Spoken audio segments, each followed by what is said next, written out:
next question. Yes. So there you go. So listen in around then. More reasons to listen in before. We've got our next guest joining us very shortly. Jeff Grace has come in from the Lewes Speakers Club. He'll be telling us about what they do. Yes. I'm taking a guess that the name is a clue. Toastmasters International, yes. Well, absolutely. Exciting stuff. And really interesting talking with Brian McCarthy as well just now from Lewes Rotary. Absolutely, yes. And it's interesting to hear just how much fundraising Rotary does. He was saying that he doesn't think people realise, and of course £22,000 a year, no, they probably don't. And it all goes out to local charities. All very good stuff. Which is great. All very good stuff. Right, well, let's have a tune before we talk with Jeff, I think. This is Bread. It's rather lovely. You sheltered me from harm, just to touch you once again. There you go. That was Bread and Everything I Own.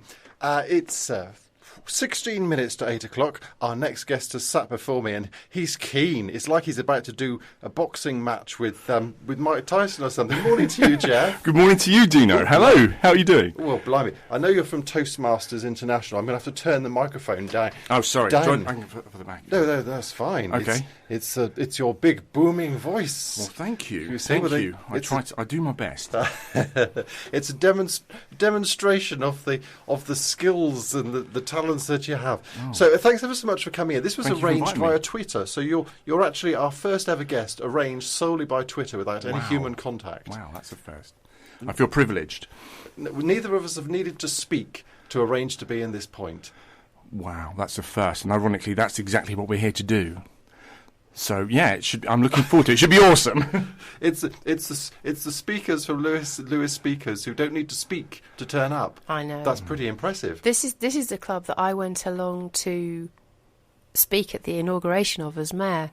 You were really good. I didn't realise till I got there quite how important a speech it was. It was a few words, I thought, and then when we got there, we discovered that what they do is people make speeches, and then other people make a speech about what they thought about the first person's speech.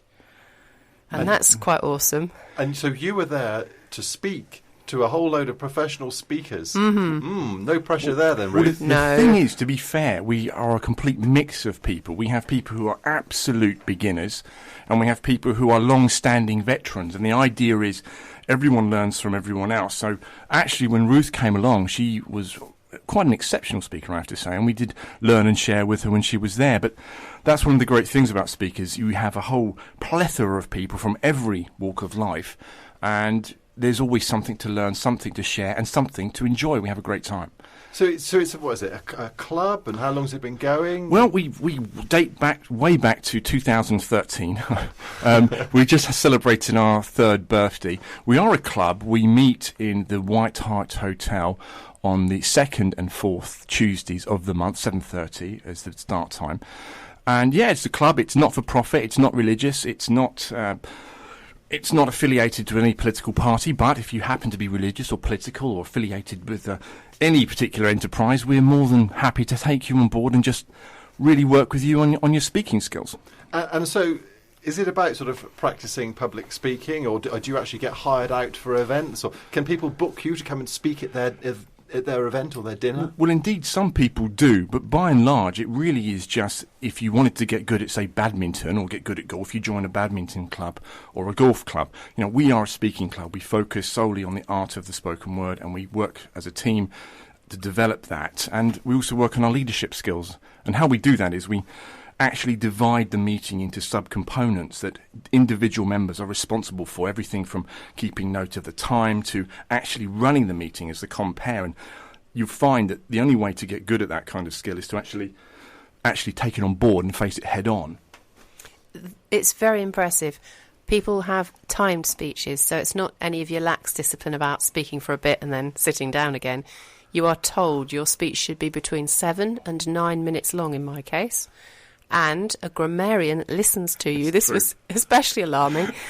And they listen to see whether you or are or whether you have your incorrect use of English. That's true, but it's done in a fun and playful way. It is, yes. I survived. It's a bit like going on Just a Minute. It is exactly like that sometimes. You know, we actually have two parts of the meeting where we actually do prepared speeches, where people try to make a speech like Ruth did, typically 5 to 7 minutes.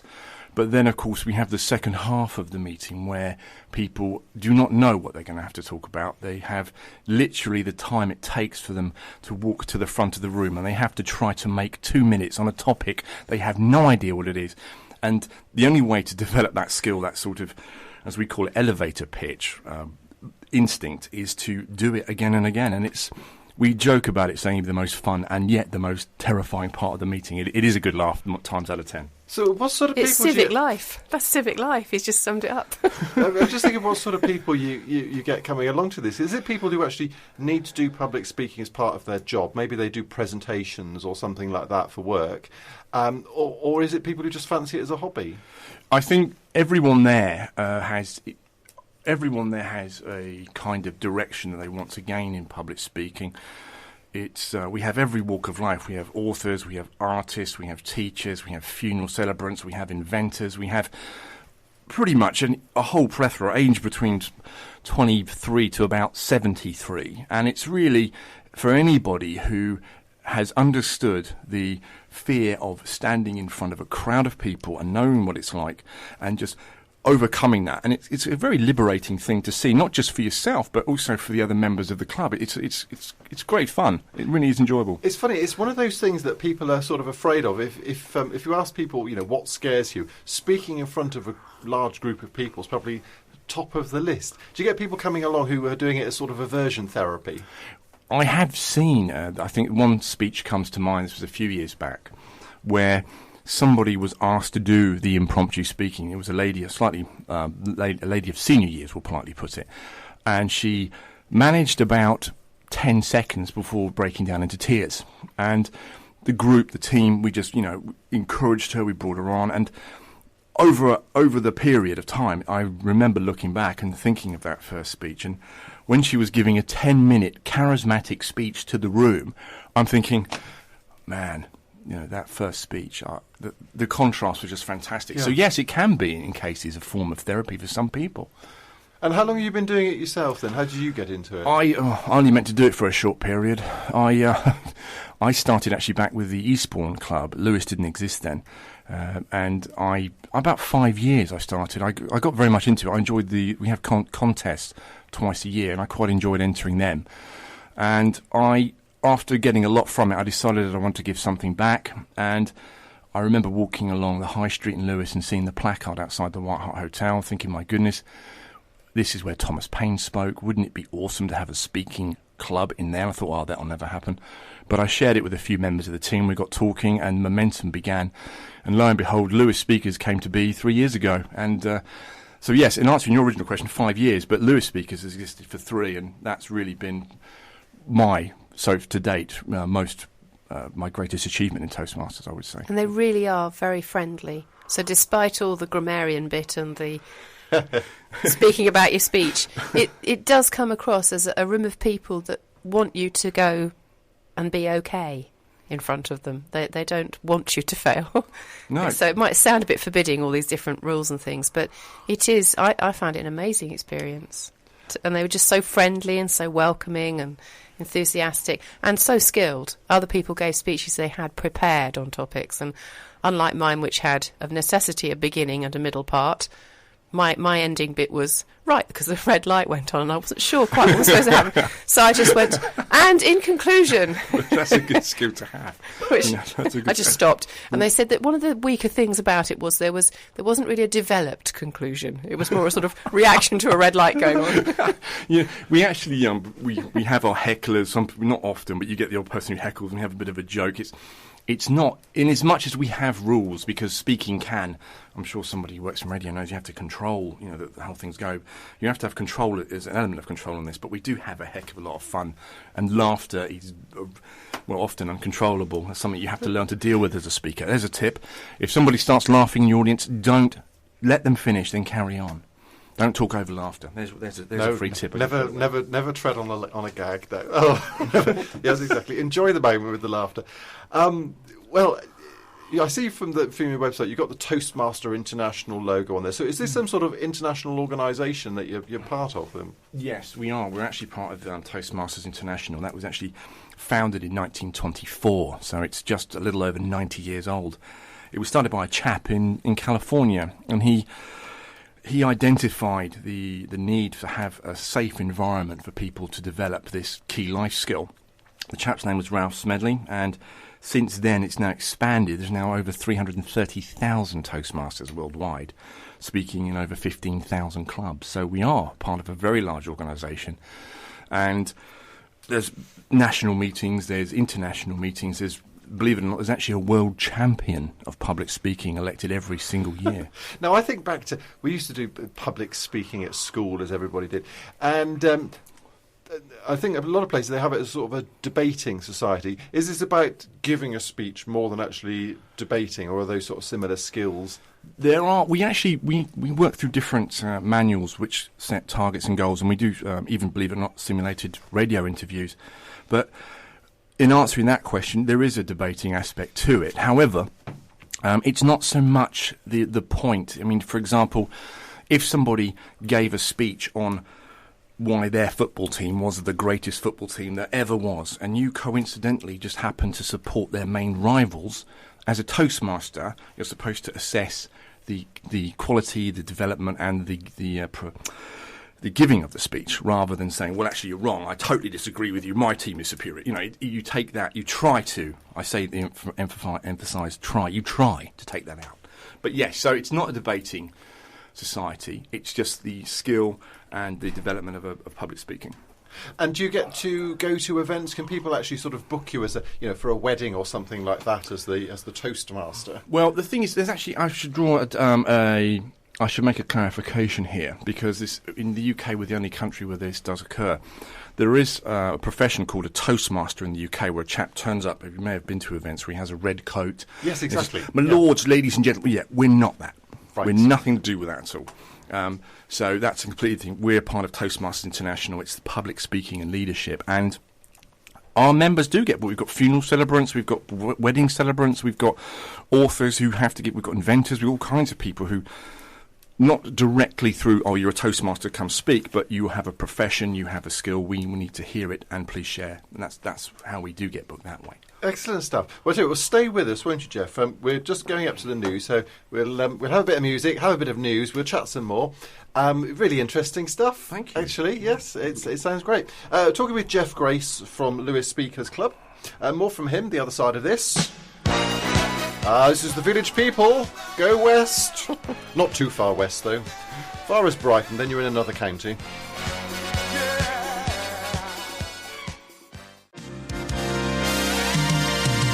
With news, views and pure entertainment, this is Rocket FM. And the one problem with having speakers in the room is they speak. We're having a good old natter. We've got Jeff Grace with us from Lewes Speakers Club. So now people get terribly nervous about public speaking. If they've got to make a speech at a wedding or something like that, or a family dinner.